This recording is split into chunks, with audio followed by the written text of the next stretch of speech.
पोलिसांची एका अबला महिलेवर दादागिरी पाहायला मिळाली आहे। तसा व्हिडिओ लोकशाही मराठीच्या हाती लागलेला आहे। तर तक्रारदार महिलेला पोलिसांनी मारहाण केली आहे। पोलीस जे लोकांचं संरक्षण करण्यासाठी असतात, विशेषतः महिलांचं संरक्षण करण्याची जबाबदारी त्यांच्यावर असते। अशामध्ये एक महिला पोलीस स्टेशनमध्ये गेली होती, मात्र त्या ठिकाणी रक्षकच भक्षक बनल्याचं दिसून येते। त्या महिलेला पोलिसांनी मारहाण केली आहे आणि पुण्यातल्या समर्थ पोलीस ठाण्यातला हा व्हिडिओ लोकशाहीच्या हाती लागलाय। तर महिलेच्या तक्रारीनंतर 9 पोलिसांवर गुन्हा दाखल झालाय। गणेश बिडकर यांच्या कार्यकर्त्यांनी मारहाण केल्याचा आरोप केला जातोय। तर पोलीस ठाण्यामध्ये अमानुष मारहाण केल्याचा आरोप या महिलेने केला आहे। पोलीस ठाण्यात खरंच न्याय मिळतो का असा सवाल या व्हिडिओमुळे विचारण्याची वेळ आली आहे। तर न्याय मागण्यासाठी गेलेल्या महिलेला अमानुष मारहाण या ठिकाणी करण्यात आली आहे आणि त्याची ही एक्सक्लुसिव्ह दृश्य आपण लोकशाही मराठीच्या माध्यमातून बघू शकताय। एक महिला न्याय मागण्यासाठी, आपली तक्रार करण्यासाठी पोलीस स्टेशनमध्ये गेली। त्या ठिकाणी पोलीस होते, मात्र या महिलेची तक्रार दाखल करून घेण्यापेक्षा या महिलेला मारहाण त्या ठिकाणी झालेली आहे। आणि मुख्य म्हणजे भाजपचे पुण्यातले नेते बिडकर यांच्या कार्यकर्त्यांनी सुद्धा या महिलेला मारहाण केल्याचा आरोप केला जातोय। त्यामुळे पोलीस हे रक्षक आहेत की भक्षक असा सवाल या ठिकाणी उपस्थित होतो आणि त्याचबरोबर पोलिसांमध्ये गेल्यानंतर न्याय मिळतो का असाही सवाल उपस्थित होतोय। दरम्यान या व्हिडिओमधून आपण बघूया समर्थ पोलीस ठाण्यामध्ये त्या दिवशी जेव्हा ही महिला तक्रारीसाठी गेली होती त्यावेळी नेमकं काय घडलं ते। तर फास्ट फॉरवर्ड केलेला हा व्हिडिओ आहे, आपण बघू शकतोय कशा पद्धतीने या ठिकाणी महिला पोलीस स्टेशनमध्ये आली आणि त्यानंतर तिला तक्रार द्यायची होती, त्यानुसार ती या पोलिसांसोबत संवाद साधताना आपल्याला पाहायला मिळते। मात्र त्यानंतर नेमकं काय काय घडतं ते आपल्याला या व्हिडिओच्या माध्यमातून कळू शकेल। तर महिला आपल्या तक्रारीविषयी या ठिकाणी बोलताना दिसते, ती आतमध्ये आलेली आहे। पीडित महिला ही आतमध्ये आली, मात्र पुढे नेमकं काय काय घडलं ते आपण या व्हिडिओच्या माध्यमातून बघू शकताय। या महिलेला पुणे पोलिसांनी दादागिरी या महिलेवर केल्याचं दिसून येतंय। दरम्यान या पीडित महिलेचं याविषयी नेमकं काय म्हणणं आहे ते बघूया। मार्च 2023 ला मला समर्थ पोलीस स्टेशनमध्ये मारहाण झाली होती। पोलिसांनी जबरदस्ती बोलून, माझ्या कॅरेक्टरवरनं बोलून तिथे मला हिणवलं आणि त्यावेळेला तिथे माझा नवरा आणि त्यासोबतच गणेश बिडकरचे कार्यकर्ते तिथे होते, ज्यांच्यावर माझा ऑलरेडी गुन्हा दाखल आहे। आणि त्यांच्यासोबत असताना, म्हणजे ते तिथे असतानाच पोलिसांनी मला मारहाण केली होती। त्यांनी मला जबरदस्ती माझी जी चालू केस आहे ती विड्रॉ करण्यासाठी फोर्स केला। त्यानंतर मला धमकी दिली की जर मी केस विड्रॉ केली नाही तर ते मला, म्हणजे गणेश बिडकर मला मारून टाकेल आणि जर मी, म्हणजे त्यांच्या नादाला लागू नको आणि तुला ते लोक मारून टाकतील, अशा सगळ्या धमक्या दिल्या गेल्या।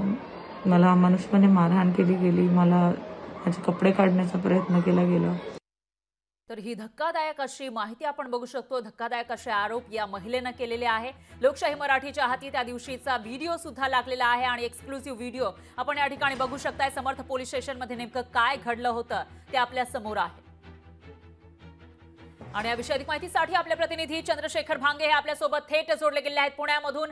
चंद्रशेखर, पुण्यामध्ये वारंवार गुन्हेगारीच्या घटना समोर येताना दिसतात, याच्यामध्ये पोलिसांच्या कार्यक्षमतेवर प्रश्नचिन्ह उपस्थित केले जात असतानाच आता जो व्हिडिओ आलेला आहे त्याच्यामध्ये कुठेतरी पोलीस हे गुंडांना आश्रय देत आहेत का आणि जे तक्रारदार आहेत किंवा सामान्य लोक आहेत, महिला आहेत, त्यांच्यावर दादागिरी करतायत का असा सवाल उपस्थित होतोय।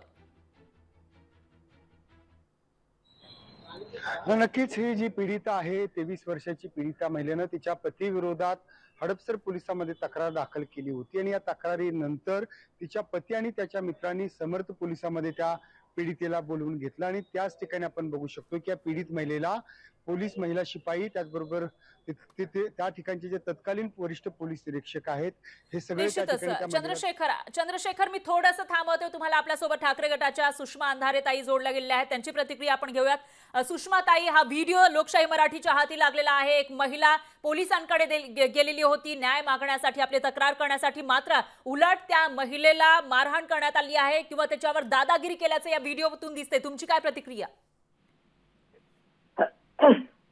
ही जी महिला आहे, जी पोलीस स्टेशन मध्ये गेली होती, त्या महिलेच्या संबंधाने अजून एक माहिती वाहिनीला माहित असली पाहिजे। काही महिन्यांपूर्वी गणेश बिडकर या माणसाचे पब मधले व्हिडिओ बाहेर आले होते, व्हायरल झाले होते। हा व्हिडिओ ज्या मुलाने आणि मुलीने काढला होता, हॅलो, बोला बोला, हा व्हिडिओ ज्या मुलाने आणि मुलीने रेकॉर्ड केलेला होता त्यापैकी ही मुलगी आहे. आणि म्हणून या मुलीला जाणीवपूर्वक बिडकरकडून त्रास दिला जातो. आणि जेव्हा या त्रासाबद्दल तिने संबंधित पोलीस स्टेशनला सांगायचा प्रयत्न केला तेव्हा गणेश बिडकर याने आपल्या सत्तेचा गैरवापर करत, आपला पक्ष सत्तेत आहे याचा गैरवापर करत पोलीस स्टेशनमध्ये सुद्धा ते सगळे अधिकार वापरून या महिलेचा आवाज बंद करण्याचा प्रयत्न केला गेला. मला असं वाटतं की सत्ताधाऱ्यांच्या कच्छपी लागणाऱ्या त्या संबंधित सगळ्याच पोलीस कर्मचाऱ्यांवर कारवाई झाली पाहिजे आणि त्यांचं तात्काळ निलंबन झालं पाहिजे. पण सुषमाताई, एक गोष्ट या ठिकाणी म्हणावी लागेल, आपण यूपी बिहारला नावं ठेवत होतो, त्या ठिकाणी पोलीस अत्याचार करतात, अन्याय करतात असं एक लोकांचं म्हणणं होतं. मात्र महाराष्ट्रातल्याही पुण्यामध्ये हा सगळा प्रकार घडतोय. अशामध्ये आता विरोधी पक्षातील एक महत्त्वाच्या नेत्या म्हणून तुम्ही काय करणार आहात पुढे? यूपी बिहारमध्ये सुद्धा भाजपावाल्यांची सत्ता होती आणि आता महाराष्ट्रात भाजपाची सत्ता आहे. थोडक्यात काय, जिथे जिथे भाजपची सत्ता असते तिथे तिथे महिला असुरक्षित होतात आणि या संबंधाने आम्ही आमच्या भूमिका वारंवार मांडल्या आहेत. आणि येत्या अधिवेशनात सुद्धा, सगळ्या अधिवेशनात सुद्धा पुण्यातील जे एकूण पोलीस डिपार्टमेंट आहे या पोलीस डिपार्टमेंटच्या गलथान कारभाराच्या संबंधाने आम्ही अधिवेशनातही हा मुद्दा उचलणार आहोत. सुषमाताई, विशेषतः या महिलेसाठी तुम्ही काय करणार आहात? कारण या महिलेला बऱ्याच दिवसांपासून त्रास दिला जातो आणि मुख्य म्हणजे जे सत्ताधारी नेते आहेत त्यांच्या कार्यकर्त्यांकडून त्रास दिला जातोय, मारहाण केली जात असल्याचा आरोप त्या करतायत. या महिलेच्या संदर्भाने काल जेव्हा मला ही सगळी माहिती मिळाली तेव्हा मी ती माहिती त्या महिलेशी संपर्क करण्याचा प्रयत्न केला, तिच्याशी संबंधित लोकांशी संपर्क करण्याचा प्रयत्न केला आणि मी स्वतः पुणे सीपीशी काल बोललेली आहे आणि आजही पुणे सीपीशी बोलणं झालेलं आहे.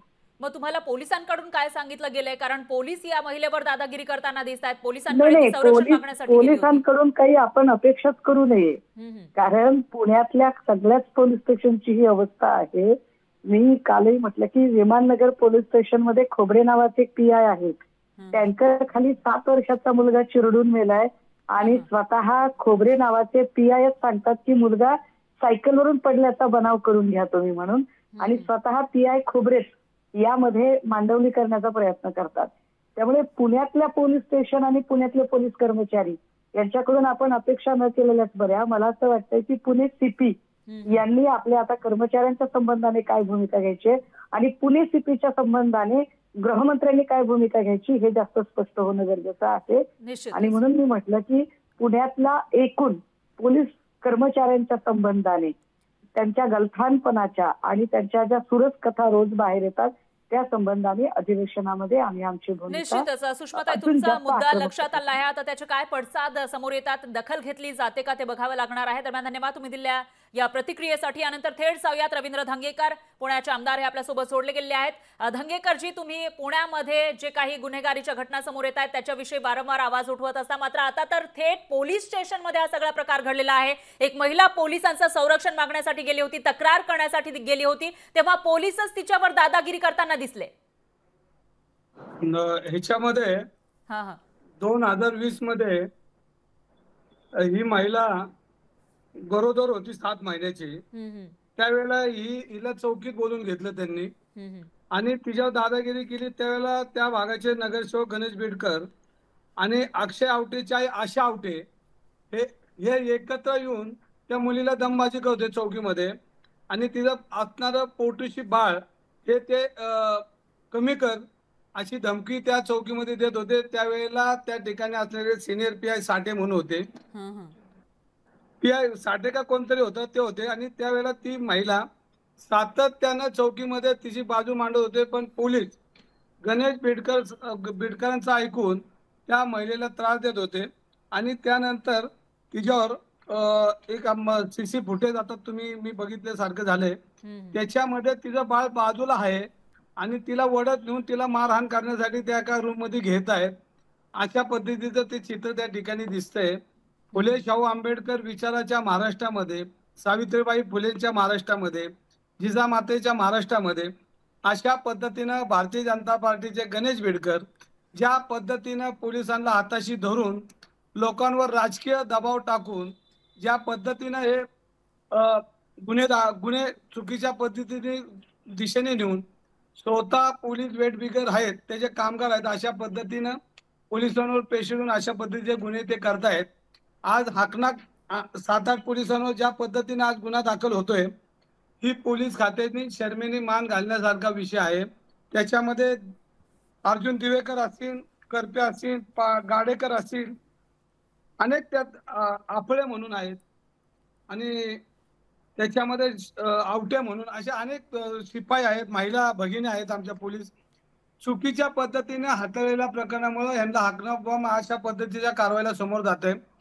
तर सत्ताधारी लोकांच्या किती आपण पाठीशी उभं राहिलं पाहिजे हे आपण जरा बघितलं पाहिजे. आणि ह्याच्यामध्ये गणेश बेडकर ज्या पद्धतीनं कमिशनर ऑफिस असेल, पोलीस खातं असेल, ज्या पद्धतीने वेठी धरल्या जातात ती एकच प्रकरण नाही, अशा अनेक प्रकरणं आज पुणे शहरामध्ये आहेत. गणेश बेडकर ज्या डान्स बार मध्ये नाचले होते तिथल्या लोकांना आणून आज पोलीस हॅरेसमेंट करतायत आणि गणेश बेडकरचं ऐकून त्यांना खंडणीचे गुन्हे, मारहाण अशा पद्धतीचं ट्रीटमेंट आज कमिशनर ऑफिसमध्ये आजही चालू आहे. म्हणजे पोलीस खातं चुकीच्या पद्धतीने कारभार करतंय आणि त्याचे बळी 7-8 आज पोलीस ऑफिसर शिपाई गेलेले आहेत. ह्याचं संपूर्ण गणेश बेडकरांनी अशा पद्धतीने वागणूक केल्यामुळं सत्तेचा जोरावर ज्या पद्धतीनं ह्या पुणे शहरामध्ये हे जे उत्माद चाललाय हा उत्माद थांबला पाहिजे. आणि ती महिला जी होती तिचा जो अन्याय झालेला आहे त्या अन्यायाला वाचा फोडण्यासाठी त्या महिलेचं खरं तर कौतुक केलं पाहिजे. ती हायकोर्ट पर्यंत गेली आणि अशा पद्धतीनं पोलीस खातं जर चुकीचं वागत असेल तरी पुणे शहरात शर्मेने मान खाली घालण्याचा प्रकार आहे. पण सर, एक प्रश्न या ठिकाणी उपस्थित होतोय, जे गुन्हेगार असतात, गुंड असतात, त्यांच्यावर पोलिसांचा धाक असला पाहिजे, मात्र पोलिसांनाच कोणाचाही धाक दिसत नाहीये. चुकीचं ते कृत्य करतायत आणि तिथे सीसीटीव्ही लागलेला आहे तरी सुद्धा पोलीस घाबरत नाहीयेत काहीही करायला, ते मागे पुढे बघत नाहीयेत असं दिसतंय. दादागिरी करतायत, मारहाण करतायत, असं का होतंय? पोलिसांचा धाक, पोलिसांवर धाक आहे तो गणेश बेडकरांचा आणि भारतीय जनता पार्टीचा आहे, लक्षात घ्या. पोलिसांवर धाक आहे. पोलिसांवर धाक कोणाचा नाही तर सत्ताधारी लोकांचा आहे. आणि गणेश बेडकर ज्या पद्धतीनं पोलिसांना हाताशी धरून सर्वसामान्य लोकांना त्रास देतात त्याचंच एक हे उदाहरण आहे. आणि दुसरं उदाहरण आता तुम्हाला कमिशनर ऑफिसमध्ये दिसेल की चुकीच्या पद्धतीनं लोकांना हाताळण्याचं, पोलीस ऑफिसर चुकीच्या पद्धतीने काम करण्याचं, हे असं एकच ना असे अनेक प्रकरण आहेत. आणि ह्या प्रकरणामध्ये हाकनाक पोलिसांचा ह्याच्यामध्ये बळी गेला गणेश बेडकरचं ऐकून त्यांचे संसार आज उद्ध्वस्त होणार आहे. पोलिसांनी तरी किती त्याचं ऐकायचं हे ठरलं पाहिजे. आणि त्या महिलेला जो अन्याय झालाय, तिचं लहान लेकरू 2.5 वर्षाचं बाहेर उभं केलंय आणि तिला ज्या पद्धतीने ओढत नेतात ती किती प्रकार चुकीचा आहे. आपण बिहारला नावं ठेवू शकत नाही, महाराष्ट्रात नाही, पुण्यात अशा पद्धतीचं जे वातावरण आहे ह्याला संपूर्ण गणेश बेडकर जबाबदार आहेत. आणि गणेश बेडकर खऱ्या अर्थाने ह्यामध्ये गुन्हा दाखल झाला पाहिजे. कारण गणेश बेडकरचं सगळे ज्या पद्धतीने याची चौकशी झाली पाहिजे. आणि गणेश बेडकरने त्या मुलीवर अन्याय केला. ती मुलगी वारंवार बोलते की यांनी मला दमदाटी केली, धाक दाखवला, माझ्या पोटात असलेलं 7 महिन्याचं बाळ ते उतरून टाक अशा पद्धतीची धमकी त्याची त्या अक्षय आवटेची आई आणि गणेश बेडकर देताना ती पोलिसांना सांगते. पण पोलीस त्याच्यामध्ये कुठे बेडकरांचं ऐकून उलट्याच पद्धतीने तपास करून त्या मुलीला ज्या पद्धतीनं मारहाण केली, तिची जी अपमान केला, तिच्या आबरूचे धिंडवडे काढले, याला पूर्णपणे पोलीस जबाबदार आणि गणेश बेडकर जबाबदारी. आमची मागणी याच्यामध्ये की गणेश बेडकरांवर गुन्हा दाखल याच्यामध्ये झाला पाहिजे. आणि पोलिसांनी किती गणेश बेडकरचं ऐकलं पाहिजे हे आता पोलिसांनी ठरवलं पाहिजे. नाहीतर याच्या मागे पोलिसांची माळ लागेल. शेवटी कुठेतरी न्याय मिळतोच या केसमधनं दिसलंय. तर पोलिसांनी किती बेडकरांचं ऐकायचं आणि किती भाजपाचं ऐकायचं हे आता ठरलं पाहिजे. धंगेकरजी, एक प्रश्न उपस्थित होतोय. तुम्ही सांगताय की या महिलेला 2020 पासून त्रास दिला जातोय, जेव्हा ती गरोदर होती आणि आता तिचं मूल हे चालायला लागलेलं आहे तेव्हा सुद्धा तिला त्रास देणं हे बंद झालेलं नाहीये. मग अशामध्ये तुमच्यापर्यंत हे प्रकरण कधी आलं आणि तेव्हापासून तुम्ही काय केलंय? सातत्यानं पोलिसांना आम्ही सांगत होतो, पण पोलीस इतके प्रचंड त्या राजकीय दबावाखाली आता वाकून गेलेत. त्यांना जनतेची भाषाच कळत नाही. शेवटी हायकोर्टातून त्या मुलीने हे सगळं करून आणलंय. पण याच्यामध्ये कुठेतरी न्याय मिळतो. आणि असेच अनेक प्रकरण आहेत. अनेक अधिकाऱ्यांची मी नावं घेऊ शकतो. असे अनेक लोकांना त्रास देण्याचे उद्योग आहे. एखाद्याचं घर उद्ध्वस्त करण्याचं काम गणेश बेडकर करतोय, त्याला पोलिसांनी वेळेत आवरलं नाही तर अशा अनेक प्रकरणं तुमच्या समोर उद्यापासून येतील. आणि ह्याच्यामध्ये त्या मुलीला ज्या पद्धतीनं गणेश बेडकरांनी चौकीहून धाक दाखवला त्याची चौकशी झाली पाहिजे. तिच्या पोटातलं बाळ खाली कर अशा पद्धतीनं तिला दमदाटी दिली. ह्या सगळ्या गोष्टीचा विचार करता गणेश बेडकरांवर पोलिसांनी गुन्हा दाखल केला पाहिजे. धंगेकरजी, आता अधिवेशन सुद्धा येत आहे. आणि या पार्श्वभूमीवर तुम्ही आता या प्रकरणामध्ये नेमकं काय करणार आहात? ह्याच्यामध्ये पुणे शहरामध्ये पोलिसांवर पोलीस काय माझे सगळे दुश्मन नाहीत, पण आम्ही पुणे शहर सुरक्षित राहिलं पाहिजे, पगमुक्त झालं पाहिजे, गुन्हेगारी मुक्त झालं पाहिजे, कोयता ज्ञान मुक्त झालं पाहिजे, 2 नंबरचे धंदे बंद झाले पाहिजे. आणि जे पोलीस प्रेशर टाकून गणेश बेडकरने त्या मुली जो अन्याय केला त्याच्या नेतृत्वाखाली या सगळ्या लोकांनी नंतर तर तिच्यावर बलात्कार झाला. म्हणजे गणेश बेडकरांचे कार्यकर्ते तिच्यावर बलात्कार करतात, नवरा घेऊन बलात्कार करतो. किती किळसवाने प्रकार आहे. आणि पोलीस त्या गणेश बेडकरला खुर्ची देऊन तिथं मांडी घालून ज्या पद्धतीने वागतो ही पद्धत पोलिसांना किती चांगली वाटते हे महत्वाचं आहे. ह्यामध्ये पोलीस कमिशनरांनी लक्ष घातलं पाहिजे, नाहीतर अजूनही या प्रकरणामध्ये अनेक कंगोरे आहेत आणि हे कंगोरे लोक सगळ्यांसमोर आणल्याशिवाय राहणार नाही. आणि आम्हाला आता तेच काम करावं लागणार आहे की ही दादागिरी आता किती दिवस सहन करायची हे ठरलं पाहिजे. धंगेकरजी, तुम्ही थोडंसं थांबा. आपल्यासोबत ती पीडित महिला सुद्धा जोडली गेलेली आहे, त्यांची आपबीती आपण त्यांच्याच तोंडून ऐकून घेऊयात. ताई, काय सांगाल? इथं या ठिकाणी धक्कादायक असं कृत्य पोलिसांचं व्हिडिओमध्ये कैद झालेलं आहे. तुमच्यासोबत नेमकं काय घडलंय आणि कधीपासून हे सुरू आहे?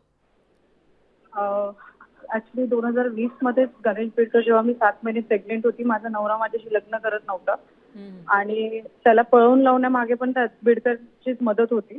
त्याच्यानंतर मग कारण का ते त्यांच्या घराजवळ राहतात, त्यांच्याशी रिलेटेड आहेत किंवा जे काही असेल, त्याच्यानंतर माझा नवरा पळून गेला. मग मला अबॉर्शनसाठी फोर्स केला गेला, पण त्यावेळेस मी त्यांना म्हणजे नकार दिला दाखल झालेला. पण ताई, याच्यामध्ये एक गोष्ट लक्षात घेण्यासारखी आहे की 4 वर्षांपूर्वी पोलिसांनी तुमची मदत केलेली होती कोर्टामध्ये लग्न लावून देण्यासाठी आणि त्याच्यानंतर तेच पोलीस तुमच्यावर उलटले. सॉरी, कोर्टामध्ये लग्न लावायला पोलिसांनी मदत नव्हती केली. कोर्टामध्ये लग्न मी माझ्या मनाने स्वतःच्या सगळ्या नॉलेजने मी केलं होतं. ऍक्च्युली पोलिसांचं आणि गणेश बेडकरांचं म्हणणं तर हे होतं की मी ते 7 महिन्याचं बाळ अबॉर्ट करून टाकावं. आणि हा इन्सिडेंट पण समर्थ पोलीस स्टेशन मधलाच आहे. त्यावेळेला त्यांची वागणूक कशी होती? पोलीस काय म्हणाले होते तेव्हा? लॉकडाऊन होतं म्हणून ते मला उभंही करत नव्हते. मी दिवसभर तेवढं मोठं पोट घेऊन उपाशी मी पोलीस स्टेशन मध्ये बसून राहायचे. आजही जर तुम्ही तिथला सीसीटीव्ही फुटेज काढला तर मी तिथे दिवसभर बसून राहायचे, पण त्यांनी मला कधीच काही मदत केलेली नाही. आणि जेव्हाचा हा इन्सिडेंट आहे, ज्या वेळेला तुम्हाला दादागिरी केली जाते तुमच्यावर, त्यावेळेला नेमकं काय घडलं होतं आणि कशाच्या निमित्ताने त्यांनी तुम्हाला बोलवलं होतं? ते म्हटले की तुझ्यावर म्हणजे तू पोलीस स्टेशनला ये, अंकिता आवटे बोलते का असं म्हणून. आणि त्यांनी मला तिथे बोलवून घेतलं की तू इथे ये, तुला आम्ही दाखवतो तू कोण आहेस काय आहेस, असं माझ्या कॅरेक्टर वगैरे वर बोलले. तर मला राग आला की माझ्याबद्दल असं कोणतं ऑफिसर का बोलेल किंवा कुठलाही अधिकारी माझ्याशी असं कोणत्या पद्धतीने बोलू शकतो का, म्हणून हे विचारायला मी पोलीस स्टेशन मध्ये गेले त्यांच्या बोलवण्यावर. तर तेव्हा माझ्यावर कुठल्याही प्रकारचा गुन्हा दाखल नव्हता, कुठल्याही प्रकारची एनसी नव्हती, काहीच नव्हतं. आणि सडनली त्यांनी मला मारायला चालू केलं, आतमध्ये ओढत नेलं आणि हे सगळं माझ्या मुलासमोर झालं. तुमचा मुलगा त्यावेळेला बाहेर होता का तिथेच होता तुमच्यासोबत? तो दारात राहिला. ज्यावेळेस मला ओढत नेला आणि पुढच्या दारात सीसीटीव्ही कॅमेराच्या पुढे नेलं गेलं, लगेच तिथे मला खाली पडलं, माझे हेडफोन्स मोबाईल सगळं घेतलं गेलं आणि ते सगळं माझा मुलगा दारात उभा राहून बघत होता. त्यावेळेला कोण कोण होतं तिकडे? तिथे गणेश बेडकरचे कार्यकर्ते होते जे माझ्या केसमध्ये अक्युज्ड आहेत ऑलरेडी, आणि माझा नवराही तिथेच होता आणि बाकीचे पोलीस अधिकारी होते. निश्चितच ताई, तुम्ही काळजी घ्या आणि आपल्यासोबत अशाच राहा. रवींद्र धंगेकर या ठिकाणी आपल्या सोबत जोडले गेलेले आहेत. ते तुमचा मुद्दा इथं सगळ्यांच्या समोर मांडणार आहेत आणि अधिवेशनामध्ये सुद्धा मांडणार आहेत. आपण पुन्हा एकदा त्यांच्याकडे जाऊयात. धंगेकर सर, आपबीती आपण या ताईंची ऐकलेली आहे आणि तुम्ही बघितलं असेल कशा पद्धतीने या महिलेच्या कॅरेक्टरवर बोट ठेवलं जात आहे, त्याचबरोबर त्यांना धमकी दिली जाते आणि एका अबला महिलेवर पोलिसांनी अत्याचार केला आहे, पोलिसांनी दादागिरी केल्याचं या ठिकाणी पाहायला मिळते. एवढंच नाही तर त्या महिलेसोबत तिचं लेकरू होतं आणि त्यावेळेला त्या महिलेला पोलिसांनी मारहाण केल्याची माहिती समोर आली आहे, तसा आरोप करण्यात आला आहे. आणि त्याचबरोबर ही महिलाला तिच्या कॅरेक्टर विषयी सुद्धा उलट सुलट बोललं गेलं अशी माहिती समोर येते. त्यामुळं पोलिसांना नेमकं काय करायचं होतं, ते असं का करत होते, कोणाच्या दबावाखाली हे सगळं सुरू होतं, असा सवाल या ठिकाणी उपस्थित होतोय. पुन्हा एकदा जाऊयात रवींद्र धंगेकर यांच्याकडे. धंगेकरजी, आपण या ठिकाणी त्या महिलेची आपबीती ऐकलेली आहे, कशा पद्धतीने मागील 4 वर्षांपासून ती अन्याय अत्याचार सहन करते आणि मुख्य म्हणजे जे पोलीस आहेत, जे कायदा सुव्यवस्था बाधित राहावी यासाठी काम याची जबाबदारी त्यांच्यावर असते, मात्र तेच या महिलेवर दादागिरी करताना दिसलेले आहेत. याच्यामध्ये बघा, मी परत एकदा सांगतो की पोलीस हे गणेश बेडकर राजकीय प्रेशर मध्ये ठेवून अशा पद्धतीचे एक प्रकार असे अनेक प्रकार आज पुणे शहरात करतायत. ह्याच्यामध्ये सुजित पुजारी असेल, गौतम असेल, ही पोरं त्याच्याबरोबर रोज फिरतायत. ज्या मुलीवर अतिप्रसंग केला तिच्या नवऱ्यासहित ती लोक जेलला होती आणि ती लोक आज त्याच्याबरोबर फिरतायत. आणि ही वस्तुस्थिती की गणेश बीडकर ह्या प्रकरणामध्ये त्या मुलीला प्रचंड त्रास दिलाय, त्याच्या राजकीय पॉवर वापरल्यात आणि राजकीय पॉवर वापरून त्यानंतर त्या मुलीला हायकोर्टामध्ये जावं लागलं, कोर्टात न्याय मागावा लागला.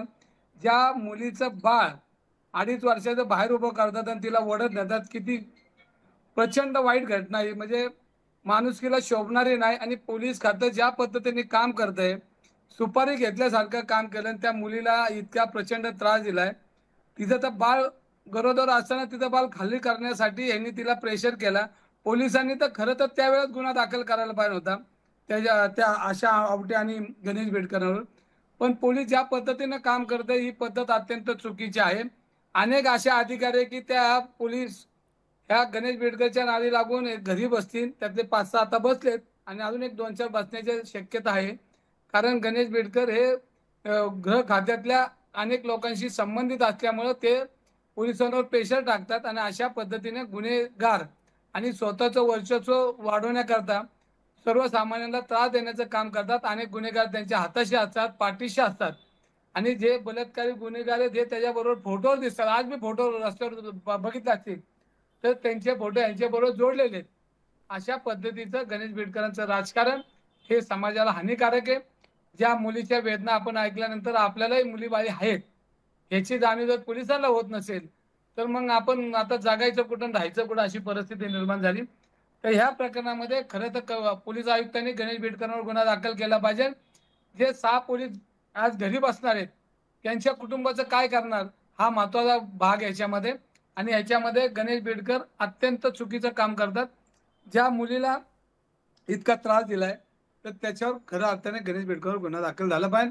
येणाऱ्या अधिवेशनामध्ये आवाज आम्ही उठवणार आहे, मी उठवणार आहे. मला सभागृहात बोलून नाही दिलं तरी चालेल, सभागृहाच्या बाहेर बोलणार, कुठे जिथं रस्त्यावर दिसेल तिथं बोलणार. पण ह्याच्यामध्ये अनेक अधिकारी अशा पद्धतीने चुकीचं काम करतायत हे मी पोलिसांना जाणीव करून दिलेली आहे. तुम्हाला एक उदाहरण अजून सांगितलं तर चालेल का? धंगेकरजी, आपण याविषयी सविस्तर बोलूयात. दरम्यान आता जेव्हा अधिवेशन येते त्यावेळेला याचे काय पडसाद उमटतात आणि जे यासाठी जबाबदार आहेत त्यांच्यावर काही कार्यवाही होते का ते बघावं लागणार आहे. आणि तुमचा मुद्दा लक्षात आलाय, धन्यवाद तुम्ही दिलेल्या या प्रतिक्रियेसाठी. आता पुढे या महिलेची मदत कशा? लोकशाही मराठी ऐका, पहा, जागरूक रहा.